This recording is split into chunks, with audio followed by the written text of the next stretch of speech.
Hello and welcome to another edition of Franchise Tag Overtime. I'm Gareth Smith and today I'm joined by Orlando Guardians head coach Terrell Buckley. How are you doing, coach? I'm doing great. Thank you for having me on. No, thank you very much for coming on and speaking to me today. I do appreciate that the season has sadly come to the end for Orlando this season.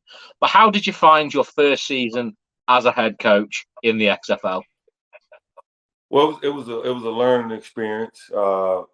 Anytime you start something first from the ground up, I say building it.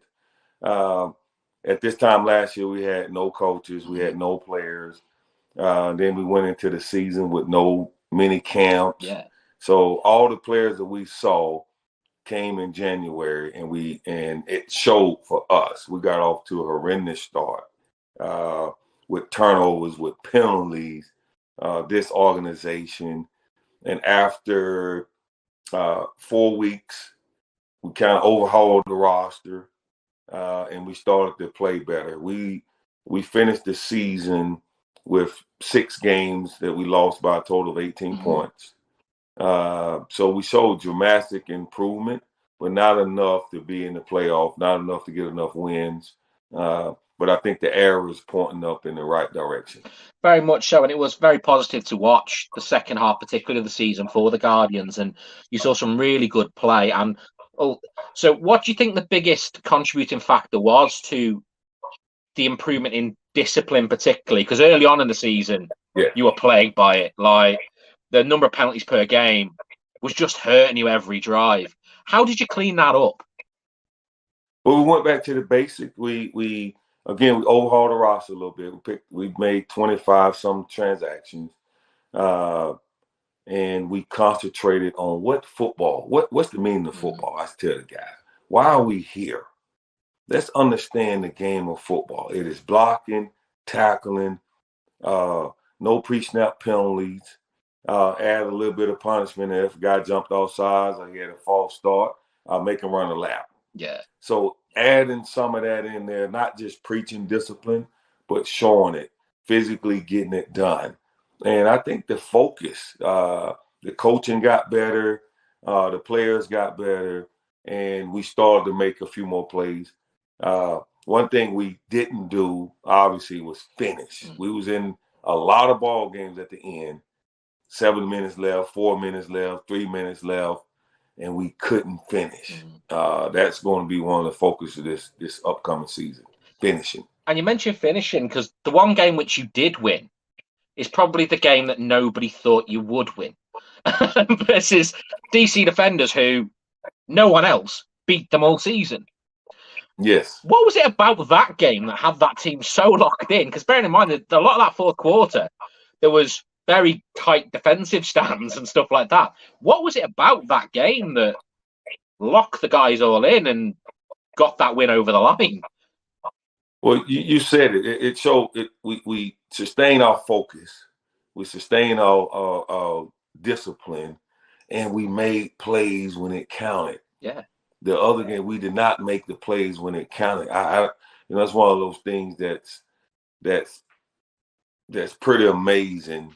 That against the best team regular season in our league, we sustained that the whole time. Against other teams, we did not do that. I think the Orlando Guardians fans, the excitement in the stadium, all that contributed to us going through and getting that victory. And it was an impressive victory to have.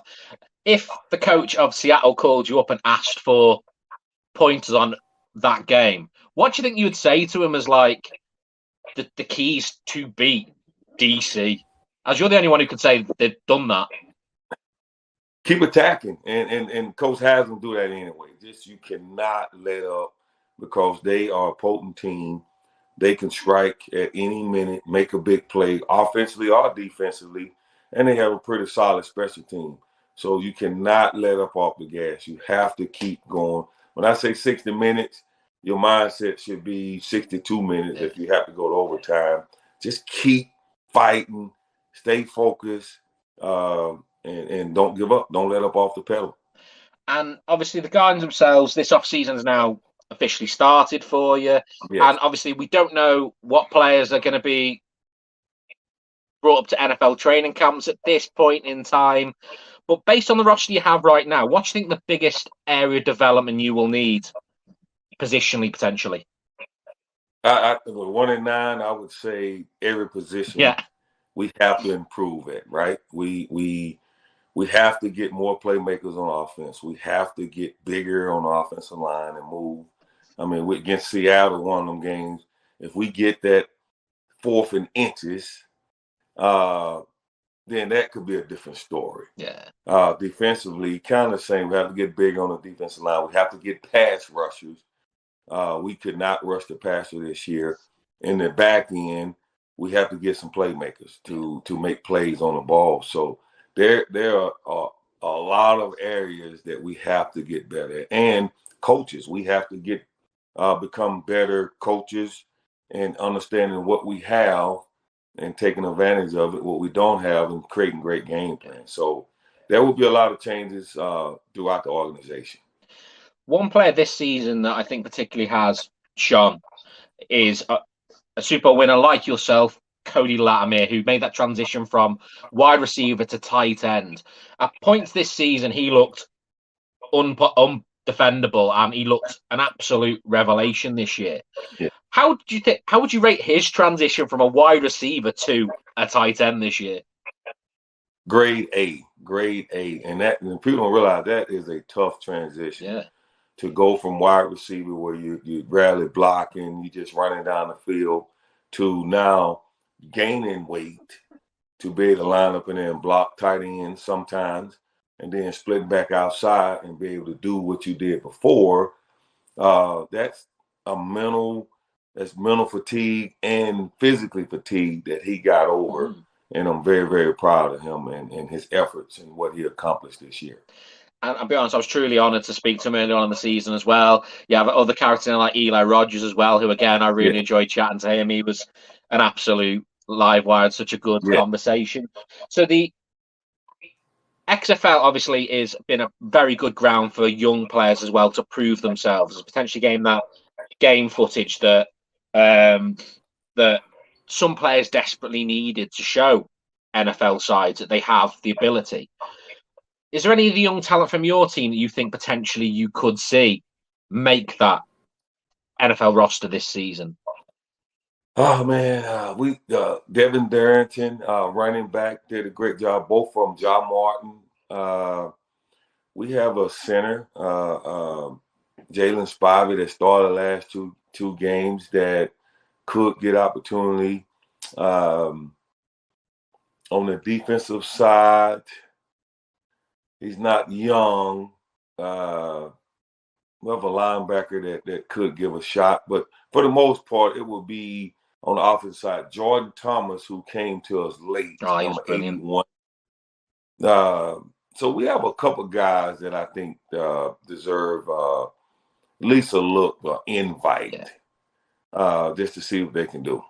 And obviously, the NFL itself is entering probably quite an interesting time of the year for fans of football there, with the draft starting tonight. You're someone who knows what it feels like to be selected in the NFL draft, but also selected in the first round. How do you think those guys are feeling today, waking up knowing that today could be the day that they find out? Oh, man, I think they're having a bunch of emotions up and down. You know, you're very excited. You've put in the work. Your tape is out there. You've done all the workouts. And you're saying, okay, this team likes me. You're locked in. But then you understand, you start to understand the business side of where it's, okay, this team said they love me. They're going to draft me if I'm available. And then you hear other stuff where they might draft this other player. So it's a lot of excitement, anxiety, holding your breath, crossing your fingers, a lot of everything. I'm telling you, you go through about 5 years worth of emotions until your name is called. And obviously, I do appreciate, obviously, it was a while ago when you were drafted, but do you still remember what that feeling was like when you got told where you were going and that you were selected in the draft? Absolutely. It was because of what had happened for the last 2 months. It was like relief, sigh of relief, like, whew, finally. Because, all you want to do is play ball, right? And the NFL has done this great job of creating this marketing machine and this hype. I did not go. I was invited to New York. That's when it was in New York. I opt to stay home with my family and let them enjoy this too. Yeah. And the coaches and teammates, because they was a major part of my success. But a sigh of relief and finally it's over and let's get to work was kind of my attitude. And I do kind of like when you do see a player who's at home, because you get to see the full family and the emotions of the whole thing. Because at the end of the day, it's an amalgamation of years and years of work to get to that point. Obviously, there'll be some players over the next few days that will get disappointment and potentially won't get drafted, or potentially won't even make it to camps, or even if they do hit camps, not make the final rosters. How important do you think it is that opportunities like the XFL and USFL and other leagues now to give these players another avenue to make a living, but also get that game film for other opportunities? Man, especially that's why we're here. That's why the XFL is here for those guys, because what I try to tell young men that don't get drafted, that maybe even be a free agent and don't make it after a week or two, that doesn't mean you cannot play. That means that the situation is that the scheme might not fit what you're doing. Just don't give up. And now we're sitting here. The XFL is sitting here for you. That you don't have to give on. It's still a professional league. Yeah. And we need players. We need young men like you to come over here and continue your dream and to help us with the quality of football. And the standard of the XFL has been really good this year. I think the one thing that did, particularly when you started looking towards the end of the season, when you saw teams in their full flow, you had these really good high-scoring games, offenses looking really explosive, some really interesting plays. Like your punter at this point is already on 2 touchdowns, isn't it, for him or something like that? So the XFL as a brand has shown really good potential this year. What do you think they need to do as the XFL League, but also the individual teams, to make sure that momentum is maintained? I think we have to readjust and continue to we're going to get younger. You're going to get these players like you're talking about. One guy I saw at the top of my head, if you look at Stinson, the quarterback for Georgia that might not get drafted, might be a lower pick. I feel like you get him to come to our league and continue to develop, and they can show that he can do that, and then go to the NFL. I hope he gets drafted. I hope he makes it. I'm saying if he doesn't, young men like that 7th round pick, that free agent that's available, that's what we're talking about. The quality of play, you're still getting tape, you're playing against other professionals, and the NFL can continue to evaluate you. And one thing that seems to have massively grown in the college game is the quality of cornerbacks that are now being created in that division, in the college game this day and age, which means there's going to be a phenomenal cornerbacks who might not end up on NFL rosters. How good do you think it is for the likes of the XFL to get these like shut down corners who can make big plays on the defensive side of the ball? Coach, that is huge. That's at the top of my list this year, to find some playmakers, some guys that are borderline talent-wise, they're NFL players, but still need some more development and maybe some more, I call it FBI, football intelligence. That's what, again, that's what we're for. That's what this league stands for, and it makes everybody better. So I'm very, very excited about that, and I will be watching. Like my good buddy Deion Sanders put on his thing, I'm not too hard to find. That's what we're saying. We're looking and we're not too hard to find. And it's going to be interesting, the draft over the next few days. I say it's going to be a late one for us Brits. As I say, as I said to you before we start recording, it's early hours in the morning. We're sat watching, but we're very excited to see what happens. But I'm obviously excited to see what happens with the XFL in 2024. And obviously the expansion in regards to fan bases, because you've got a whole season behind you now. Orlando being one of the newer teams, obviously we're starting on a bit of a back foot compared to some of the more established sides like Houston, your St. Louis's of this world, who already had, in effect, an established fan base. What do you think you can do to make sure that the Guardians' home games are packed and that you are getting the increased attendances next season? The very simple answer is win. But then the process is, if you look at, I'm going over all the stats and everything from last year. Turn the ball over less. Get in the red zone, score a touchdown. Stop them when we're in the red zone. Cut down on the penalties, which the last 5 games, we were, if not one or two of the least most penalized teams. So the improvement was there. Get playmakers and finish ball games. We do all that. That's going to equate to wins, and the fans will come. We owe that to the Orlando Guardians fans. We owe that to the city of Orlando, not just ourselves, because this is a city team sport, and we will get it done.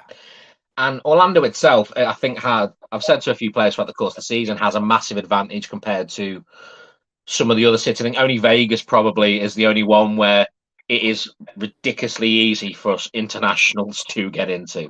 Like Orlando itself has a few other attractions, that are quite big. How important do you think it is to capitalize on the tourist market, like us Brits, for example, to help grow that Guardians fan base?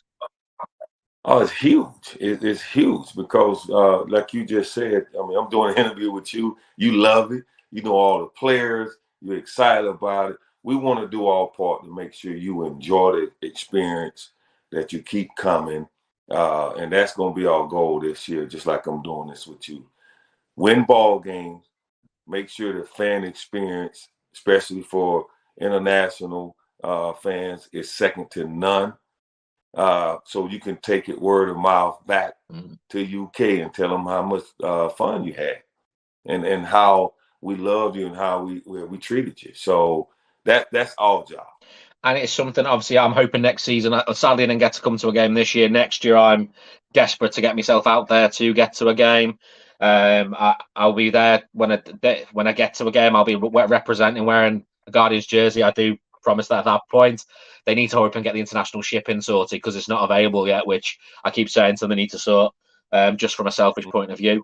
But no, thank you very much for your time today. Remember, Guardians fans, that renewals of season tickets are available, so make sure you are getting in there. I know that, for example, Corey, who does the ticketing over there, will be very disappointed if I didn't mention that today. But make sure you renew. If you are thinking of getting an XFL season ticket for next year, get on there and have a look at prices. Prices are ridiculously reasonable. And go support the Guardians next season and Coach Buckley. Thank you very much for your time today, though. It has been truly appreciated. Enjoy the off season, and we'll see you back next year. Thank you, and I'm telling you right now, you guys get over it. You will get the VIP treatment, not only from Corey, the guys over there, from myself and the coaching staff. We're gonna look forward to seeing you guys next year come over, and it will be a different story. The Guardian way, that's the new thing. We're gonna do it the right way, and that's gonna turn into a winning organization and have a chance to win that trophy next year. Good to hear. Thank you. So obviously, before I let you go, I'm gonna have to ask, who's winning it this year, though? Man, it's gonna be tough. I would say I kind of agree with Coach Haslam over at Seattle. I think whoever wins the DC Seattle game was going to be the champion. Yeah. No, I kind of am leaning that way as well. I think DC just knows how to get over the line. They just seem to have a way to always win, and that run attack with Abram Smith and those two quarterbacks, they've got know how to run as well. I think that, as well as accurate throwing, I think that they're the team that I think have got it. But I'd say if the Sea Dragons turn them over, I think it's whoever wins. Yeah, if they don't turn the ball over. Right now, Seattle is hot, and it's going to come down to DiNucci. If he turns the ball over, then DC, if he doesn't, it's hard to beat sometimes a hot team with the momentum. But no, thank you very much for your time today. It has been truly appreciated. Thank you, everyone at home, for listening. We'll be back soon with another very special guest. But good luck next season, and we'll speak again soon. Thank you very much.